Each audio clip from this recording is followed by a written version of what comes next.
예수님은 우리에게 너희는 그 세상의 소금이고 또 세상의 빛이라고 말씀을 하셨어요. 소금의 기능은 여러분 잘 아시죠?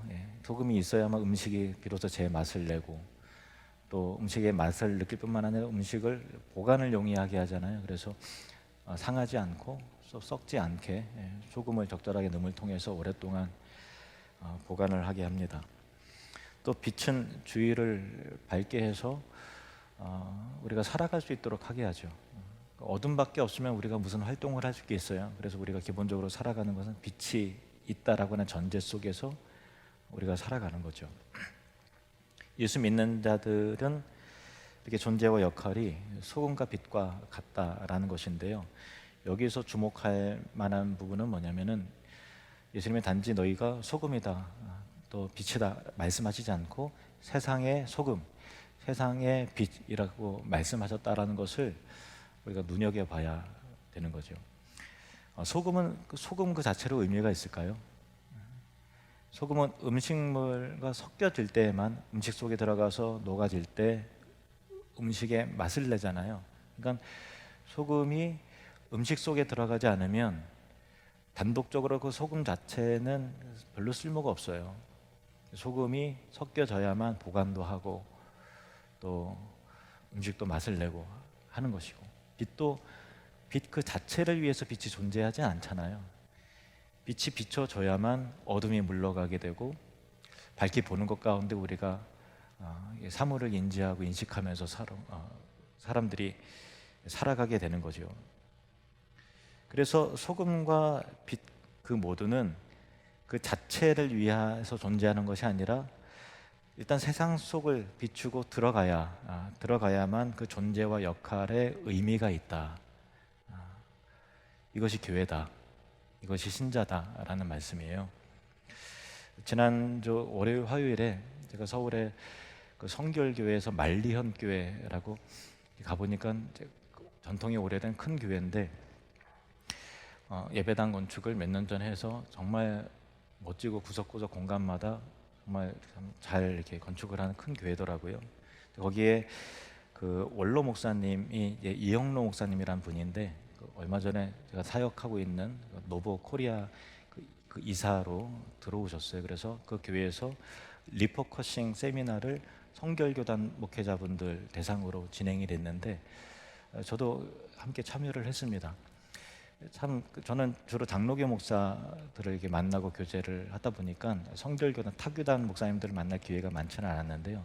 그러니까 너무 참 신사적이고 순수하고 좋으신 분들 많더라고요. 그래서 좋은 목사님들을 만날 수 있어서 그 점이 참 좋았고, 그리고 그 리포커싱 세미나라는 것은 그 뭐냐면은 포커싱 리더스라는 거는 목회자와 선교사들을 대상으로 하는 거거든요. 그래서 성도들을 적용 대상으로 하기는 조금 좀 어려워서 지속적인 평신도들을 위한 포커싱 리더스를 만들어 달라는 요청이 있어서 미국에 있는 노보 본부에서 평신도들을 위한 포커싱 세미나를 새로 개발해서 만들었어요. 3년 전에.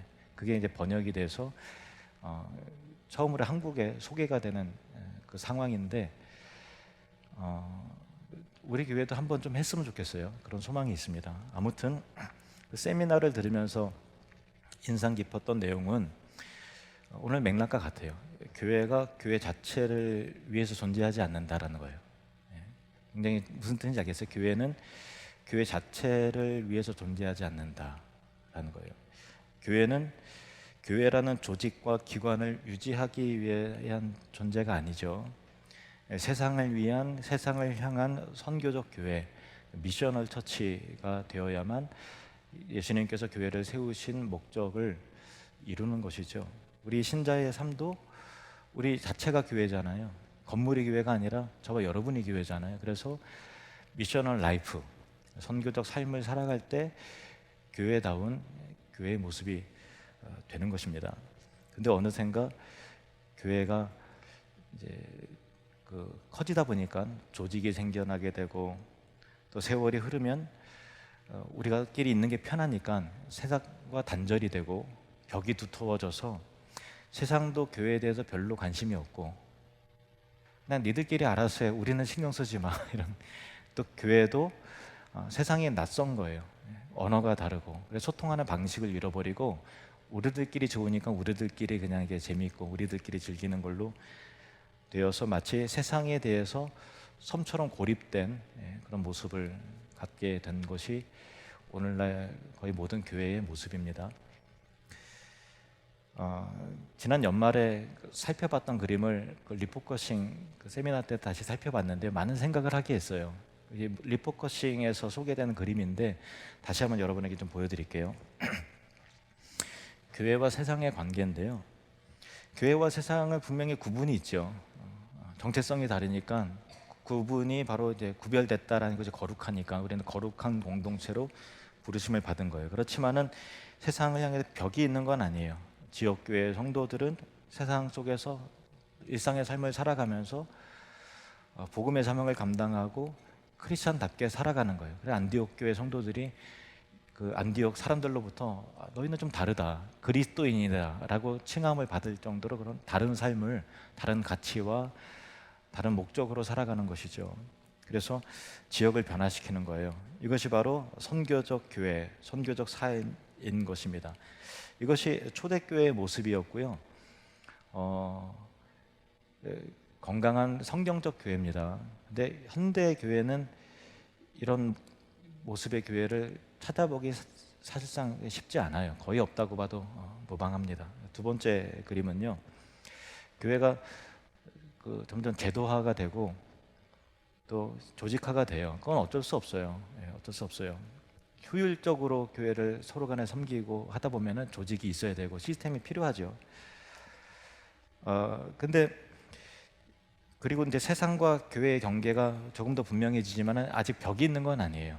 그래서 여전히 초대교회 모습과 같이 역동적으로 세상을 변화시키고 증인의 삶을 살아가고 선교적 삶을 살아가는 그런 그 생명력이 있는 교회 공동체의 모습이 있는 거죠. 그래서 저는 우리가 꿈꿔야 될 교회의 모습이 1번까지는 자신이 없고 2번 정도는 되면 좋겠다. 그래서 저는 이 2번의 그림을 천국을 누리며 확장하는 사람들이라고 정의하고 싶습니다.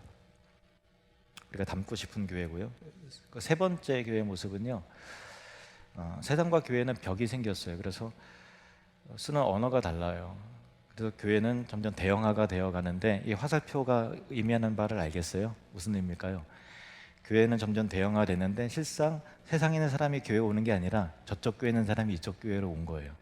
그래서 수평이동 성장이죠. 그래서 교회 내부의 성들은 자기네 교회를 자랑스럽게 생각하고 우리 교회는 부흥하고 있어, 성장하고 있어, 시스템이 좋아, 우리 너무 행복해. 하지만 하나님 나라의 가치에서 볼 때는 세상에서의 영향력을 실종해버린 그냥 비대해지는 것에 불과한, 연약해져 가는 교회는 더 연약해져 가고 이자리 교회는 큰 교회에 대한 상처와 아픔이 있거든요. 기껏 전도해서 하면 큰 교회가 다 쓸어가고 다 뺏어간다, 그런 인식이 있잖아요. 아무튼 어떤 교회가 커지는 것 같지만 실상은 주변에 있는 성도들이 흡수되어서 커져 보일 뿐이지 비대해져 가는 것이다. 그거죠. 목회자와 성도들은 자신의 교회가 부흥하고 있다고 착각하지만 실제로는 그렇지 않다, 이겁니다. 네 번째 모습은요, 모든 에너지가 교회 내부로 향하고 있어요. 내부 안에서 성도들의 헌신과 그 모든 것이 교회 자체를 유지하기 위해 다 소모가 되고 있어요. 현대교회의 전형적인 모습이죠. 그래서 교회 성도들은 더 이상 세상과 충돌하지 않아요. 복음을 전해본 기억도 없고 전도한 기억도 없어요. 그냥 우리가 좋으니까 우리끼리 살아가는 거예요. 그리고 세상도 교회에 대해서 별로 신경 쓰지 않고 지역도 이 동네에 교회가 있었나? 있긴 있었네 하는 정도예요. 그리고 성도는 세상에 어떤 영향력도 펼치지 않고 우리끼리 좋아서 있는 거예요. 내부가 안쪽으로만 향하고 있죠. 근데 성도들은 이게 정체되는 현상인데, 성도들은 우리 교회 좋다, 안정감을 느껴요. 왜냐하면 별로 신경 쓸 일 없거든요. 우리끼리 행복하거든요. 그러니까 안정됐다, 우리 교회 행복하다 이렇게 생각하지만 실제로는 정체된 교회 모습이죠. 세상을 향해 도전하지 않잖아요. 다섯 번째 교회 모습은요, 우리 죄인끼리 모였으니까 얼마나 행복하겠어요. 하다 보면은 기득권이 생기게 되고 또 서열 다툼이 일어나게 되고, 임직식 하면은 꼭 이제 시험에 들기도 하고, 또 매년 조직을 개편하다 보면은 누가 팀장이 됐는데 난 밀렸다 라는 생각이 들기도 하고, 시스템 내부에서 우리 인간이기 때문에 섭섭하고 서운한 일이 어쩔 수 없이 생기잖아요. 그러니까 세상을 향해서 에너지를 쏟아야 되는데 내부에서 서로 견제하고 팀을 만들고 부딪히고 하면서 이제 행복을 잃어버리고, 이 기관과 저 기관이, 개인과 개인이, 목사와 장로가 이편적분이 충돌해서 내부적 갈등이 심화가 되어요. 이런 모습이에요.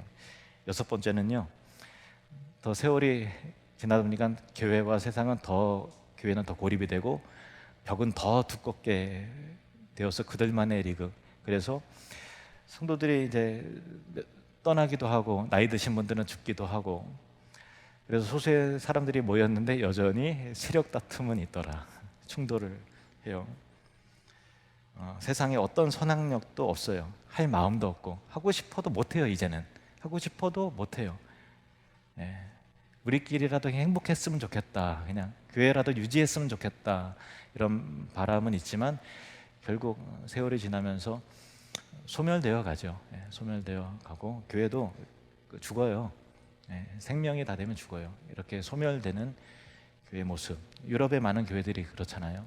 한국 교회도 6번의 모습으로 점점 가는 교회가 많이 있어요. 자, 다시 전체 그림을 보시면 우리 교회는 몇 번일까? 긴장돼요. 우리 교회는 몇 번일 것 같아요? 얘기하지 마세요. 저 시험 들어요. 2번은 아닐 것 같아요. 2번이길 원해요. 근데 저는 2번이길 원해요. 근데 부족하죠. 아마 성도들은 대부분 3번이길 원해요. 대부분의 성도들은 우리 교회가 성장하고 아무나 많이 와서 크게 막 역동적이고 시스템도 잘 돼 있고 편안하게 신앙생활 하길 원해요. 우리끼리 행복했으면 좋겠어요. 세상을 향해서 도전하는 거 피곤해요. 그냥 우리끼리 그냥 행복하게 오래오래 살았으면 좋겠다라고 하지만 3번을 거치면 4번으로 반드시 가고, 4번을 거치면 5번으로 반드시 가고, 5번이 되면 6번으로 반드시 갑니다. 시간은요, 우리를 소멸시켜요. 시간은 우리를 꼭 썩게 만들어요. 시간은 모든 생물을, 감각을 마비시킵니다. 시간이라는 건 그래요. 시간의 흐름 가운데 우리는 그래서 3번의 특징도 있고 4번의 특징도 있고 5번의 특징도 있겠지만 우리는 2번이기를 원합니다. 1번까지는 솔직히 자신 없어요.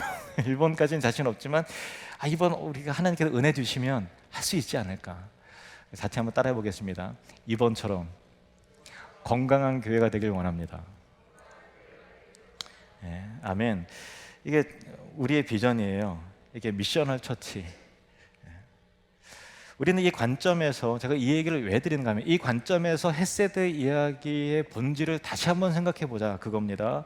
우리가 크리스천 회복 운동을 하는 것은요, 교회의 본질, 이벤트로 하자는 게 아니라 신자란 세상에서 어떤 역할로, 어떤 위치로, 어떤 사명으로 살아가야 되느냐라고 하는 것을 다시 한번 고민해 보자라는 거예요. 예수님은 말씀하십니다. 오늘 본문요, 너희는 세상의 소금이니 소금이 만일 그 맛을 잃으면 무엇으로 짜게 하리요? 후에는 아무 쓸데없어 다만 밖에 벌어져 사람에게 밟힐 뿐이니라.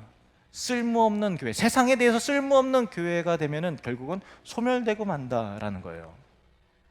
14절, 너희는 세상의 빛이라. 산 위에 있는 동네가 숨겨지지 못할 것이요 사람이 등불을 켜서 말 안에 두지 아니하고 등경 위에 두나니 조그만한 그릇 안에서 빛을 감추지 않지 않느냐. 등경 위에 둬서 동네가 비치도록, 사람들이 활동할 수 있도록 사람들 속으로 들어가야 그 빛이 의미가 있지 않느냐라는 거예요.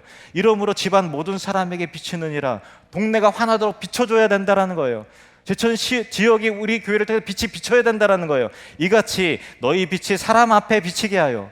혼자 비치면 무슨 의미가 있어? 사람 앞에 비치게 해서 그들로 너희 착한 행실을 보고 하늘에 계신 너희 아버지께 영광을 돌리게 하라. 이 미셔널 라이프로 말해요. 선교적 삶이라는 거예요. 선교적 교회의 모습을 말씀하시는 거예요. 여기서 포인트는 뭐냐면 그들로 너희 착한 행실을 보고, 야, 너희들은 정말 착하다, 너희들 정말 참 나 감동 먹었어 하는 것으로 끝나는 것이 아니라 이 평가, 윤리적인 측면을 넘어서야 된다는 거예요. 야, 너 정말 착하네, 정말 감동적이다 라는 평가를 넘어서서 그들 마음 가운데 하늘에 계신 너희 아버지께 영광을 돌리게 하라. 이 땅에 살지만 살아가는 방식이 다르다는 거예요. 하늘의 가치관으로 살아가기 때문에 뭐가 있는데 우리의 삶의 모습을 통해서 하나님 아버지를 느끼게 해야 되는 거예요. 아버지의 성품이 드러나야 되는 거예요. 그게 하나님께 영광이 되도록. 이것이 단순히 헤세드 이야기, 성도답게 착한 일 하면서 하자라는 측면이 아니고 선교적 목적, 복음의 목적으로 그렇게 살아야 된다라는 말씀을 예수님이 하시는 것이죠. 결국 우리가 세상의 소금이며 세상의 빛이라는 것은 윤리적인 얘기를 하는 게 아니고, 윤리적이고 도덕적인 것처럼 보여질지라도 그 가치는 선교적 삶, 미셔널 라이프에 관한 이야기라는 것입니다. 근데 우리는 선교적 교회가 됩시다, 또 선교적 삶을 삽시다라고 하면은 어떤 고정관념이 있는가 하면요, 해외 선교 열심히 하자. 물론 그게 좋아요. 근데 선교적이라는 것은 그릇이 훨씬 더 큰 거예요. 단기 선교 가고 해외에 이렇게 교회를 세우고 할 때 우리가 선교적 교회의 모습의 한 부분으로서 하나님 은혜 가운데 잘 감당하는 것이 다 감사하지만 그것이 전부일까요? 그렇지 않다라는 거예요. 아니면 지역에서 전도지를 나눠주거나 또 초청해서 복음을 듣게 하는 방식의 선교를 우리가 먼저 떠올리지만, 제가 드린 말씀은 본질로서의 선교적 교회를 말하는 거예요. 그래서 우리의 삶 자체가 우리의 언어와 습관과 생활과 삶의 방식과 가치관이, 그리고서 우리의 일상이 날마다가 세상 사람들에게, 이웃 주민들에게, 또 만나는 어떤 고객에게, 직장 동료에게 교훈을 주고 감동을 주어서 생각하게 해주는, 뭔가 다르구나, 예수님 믿는다고, 하늘님교회 다닌다고, 정말 뭔가 좀 다르네 라고 하는 깨달음을 주는 선교적 삶을 살아야 한다는 것이죠. 그 말씀입니다. 그들로 너희 착한 행실을 보고 하늘에 계신 너희 아버지께 영광을 돌리게 하라. 그래서 저는 헤세드 이야기는요, 그 착한 행실을 시도해보고 연습하는 거예요. 프로그램 이벤트 아닙니다. 우리의 삶을 한번 변혁시켜 나가보자, 선교적 삶을 한번 살아내보자 라는 것이에요. 그래서 실행해보는 거죠. 어색하고 쑥스럽고 용기가 필요하지만 작은 겨자씨 하늘을 자기 밭에 갖다 심듯이 그 작은 씨에 불과하지만 결국 자라나서 큰 나무가 되어서 주변의 새들이 그 가지에 깃들일 정도로 풍성한 풍요로운 나무가 되듯이, 소소하고 작은 것들이 우리 일상 가운데 심어지게 될 때 그래서 하나님의 은혜가 개입되면 반드시 자라나게 돼서 복음의 열매를 맺게 될 것입니다. 그 착한 행실이라는 말이 갖는 의미는, 예수님께서 너희로 착한 행실을 보고 하늘에 계신 아버지께 영광을 돌리게 하라라고 했을 때 그 착한 행실이라고 하는 말의 의미는요, 적어도 두 가지 의미가 있는데, 첫 번째는 일상에서 지속적이고 반복적인 헤세드를 말하는 것입니다. 따라해 보겠습니다. 일상에서 지속적이고 반복적인 헤세드. 이게 뭐냐면요, 인격적이어야 된다는 거예요. 기계적이고 이게 아니라 인격적이고 단회적 이벤트가 아니라 지속적인 생활 방식으로 이루어질 때 비로소 영향력을 갖게 되는 거죠. 인격적 생명력을 그때 갖게 되는 것입니다. 그래서 대단한 거 하자는 것이 아니라 할 수 있는 그 일을 하면 돼요. 할 수 있는 그것을 하십시오. 두 번째는 헤세드는요, 우리 게 아니에요. 하나님 거예요. 하나님 아버지의 성품입니다.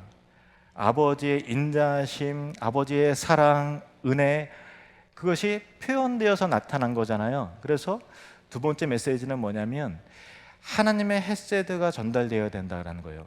따라해 봅시다. 하나님의 헤세드로 전달합시다. 이게 왜 중요한가 하면요, 인간적 사랑은요 꼭 조건이 붙어요. 은혜를 베푼다 하지만 우리 심리는 내가 이렇게 베풀었으니까 뭔가 반응이 오겠지, 그 사람이 내가 어떻게 해줬는데 나한테 그렇게 섭섭하게 하나, 뭔가 조건이 항상 붙어요. 사람의 수준은요 무조건적이지 않아요. 늘 계산적이에요. 그렇지 않나요? 저와 여러분의 성향상 그래요. 부패하고 타락한 성향상 주거니 받거니 사랑도 계산하면서 하잖아요. 계산하면서요. 근데 하나님은 무조건적이라는 거예요. 이 헤세드는 우리의 용어가 아니라 하나님의 용어예요. 하나님의 성품이에요. 그러면 우리가 헤세드를 할 때 어떻게 흘려보내야 돼요? 무조건적으로. 헤세드라는 말 자체가 은혜예요. 조건적 은혜가 있나요? 은혜는 항상 무조건적이에요. 조건적 사랑이 아니라 하나님의 사랑은 늘 무조건적이었어요. 그래서 그 아버지의 사랑으로 전달이 될 때 비로소 거기에 생명이 나타나게 되고 감동이 있고 그것이 선한 영향력을 갖게 된다라는 거예요. 예를 하나 들어볼게요. 헤세드 실천해야 되겠다. 그래서 이제 뭐 이웃에게 선물을 하나 갖다 줬어요. 너무 잘해줬어요. 그리고 음식을 만들어서 갖다 줬어요. 잘했어요. 근데 그 다음날 가서 좋은 뜻이지만 그 사람의 입장에서 보자는 거예요. 나랑 같이 교회 갑시다. 이래버리면 우리는 복음보다 더 중요한 게 없고 교회보다 더 중요한 게 없기 때문에 우리 마음에는 진심이에요. 그건 이해합니다. 그런데 그 사람의 입장에서는 앞에 있었던 게 그게 뭐야? 조건적 선행으로 느껴지죠. 그러면 우리 크리스찬들이 한국 교회가 참 세상 사람들 보기에 참 낯설고 야 참 저 사람들 참 이상한 사람들이다 할 때 교회에서 행하는 게 항상 조건적이기 때문에 그런 거거든요. 뭔가 받으면 뭔가 요구 당할 것 같은 그 느낌이 딱 오는 거예요. 그래서 순수하지 않은 거죠. 우리는 물론 복음 자체가 순수하게 그게 목적이에요. 목적이 이해를 해요. 우리도 그렇게 살아야 되지만 그러나 세상 사람들의 입장에서 볼 때는 교회란 데는 참 이상한 사람들끼리 모인 거예요. 뭘 선행을 했지만 뭔가 의심을 하는 거죠. 경계를 해야 되고 틀림없이 뭔가 나한테 조건을 제시할 텐데 라고 하는 그 마음이 들죠. 그래서 이웃의 입장에서 이건 뭐지? 하는 생각이 들지 않도록 인격적인 사랑의 실천, 예수님의 마음처럼 조건 없는 헤세드를 통해서 다가가야 된다라는 겁니다. 하지만 여러분, 궁극적으로는 복음을 전해야 돼요. 궁극적으로는 우리의 입술이 열려져서 복음을 전해야 됩니다. 근데 그 과정 가운데 너무 급하게 서두름으로 말미암아 그 대상이 이거 뭐야? 조건적으로 이거 하려고 나에게 잘해준 거야? 라는 마음이 들어서는 우리의 진심이 왜곡이 되니까 그 사람의 수준과 입장에서 무조건적으로 그냥 베풀고 그냥 격려하고 그렇게 선한 행실을 하는 거죠. 우리 일상에서 반복적인 삶이 이런 방식으로 나타나게 될 때 헤세드가 단회적이고 이벤트가 아니라 우리 인격적 사랑이며 진심이 담긴 그 섬김이 될 때 예수님의 말씀대로 우리가 세상의 소금이며 세상의 빛으로서의 삶을 살아가게 되는 것이며 우리의 이웃은 우리의 삶을 주목하게 되고 우리 안에 계신 예수님을 바라보게 되는 것이죠. 여러분, 우리 교회가요 세상 사람들이 보기에 저 낯선 교회다, 좀 이상하다 하는 방식이 뭔가 이상해. 얼마나 한국 교회가 그런 모습을 많이 갖고 있습니까? 근데 우리는 그렇지 않았으면 좋겠어요. 궁극적으로는 착한 행실이 목적이 아니에요. 예수님 말씀대로 너희 착한 행실을 보고 하늘에 계신 하나님 아버지께 영광을 돌리게 하라 했을 때 우리의 감동은 그들에게 생각하게 해주는 감동이어야 돼요. 예를 들면은 언어가 달라요. 어려운 일이 있고 슬픈 일을 당했는데 저 사람은 막 짜증을 내지 않고 원망하지 않고 감사하더라는 거예요. 저 사람의 배려는 품격이 있는 거예요. 일상에서의 삶이 고급스러운 거예요. 매너가 있고 친절한데 우리 방식과 달라요. 아, 예수님 믿는 사람이구나. 자기중심적으로 살아가지 않고 항상 이타적으로 살아간다는 거예요. 이 땅에서 살지만 목표가 다르다는 거예요. 그들은 고민하게 되죠. 영적인 도전과 충격을 받게 되죠. 하늘의 원리에 따라서 살아가는 사람들의 삶의 방식을 바라보면서 그들은 하나님 나라에 대해서 생각하게 되는 거예요. 그럴 때 우리는 복음을 전합니다. 이런 은혜가 저와 여러분에게 있길 원해요. 저는 천국을 누리며 확장하는 사람들이라고 하는 주제에 대해서 계속 고민합니다. 무엇이 확장일까? 교회 이름으로 어떤 이벤트적으로 하는 것도 중요해요. 우리가 사랑의 쌀 나누기, 사랑의 과일 나누기, 또 도시락 봉사도 하고 여러 가지로 교회 이름으로 많이 했습니다. 그런데 그것도 중요해요. 그것도 중요합니다만은 더 중요한 것은 뭐냐면 교회가 할 때 하는 걸로 때우지 말고 우리의 삶의 변화가 나타나야 된다는 거예요. 일상에서 삶이 달라져야 되는 거예요. 일상에서 언어가 바뀌고 그 사람의 습관이 달라요. 거룩함이 있어요. 늘 감사가 있어요. 베풀어요. 섬겨요. 뭔가 다른 거예요. 근데 언어가 음담패설이 있고 여기 입에 붙었는데 뭔가 이벤트 한다고 뭔가 좀 이상한 짓을 하면 그게 세상 사람들 볼 때 참 이상하다, 낯설다, 참 이상한 집단이다, 이런 생각이 들지 않겠어요? 우리의 언어와 우리의 습관과 삶의 방식이 전혀 거룩하지 않은데 이벤트로 뭔가 접근을 한다고 하니까 굉장히 교회가 이상한 거죠. 여러분이라면 안 그러시겠어요? 이거 하지 말자라는 거예요. 우리의 삶에 그리스도의 사랑의 피가 흘러가길 원합니다. 우리 입술과 우리의 습관에 하나님의 헤세드가 너무나 풍성하고 자연스럽게 흘러가서 실천하고 표현되는 그 사랑 가운데 하나님의 영광이 나타나고 그리스도의 그 사랑과 인자하신 성품이 전달이 되어서 그와 같은 방식으로 미셔널 라이프, 선교적 삶을 살아가시고 하나님 나라를 누리며 확장해 나가는 저와 여러분이 되시기를 주님의 이름으로 축복합니다. 기도하겠습니다.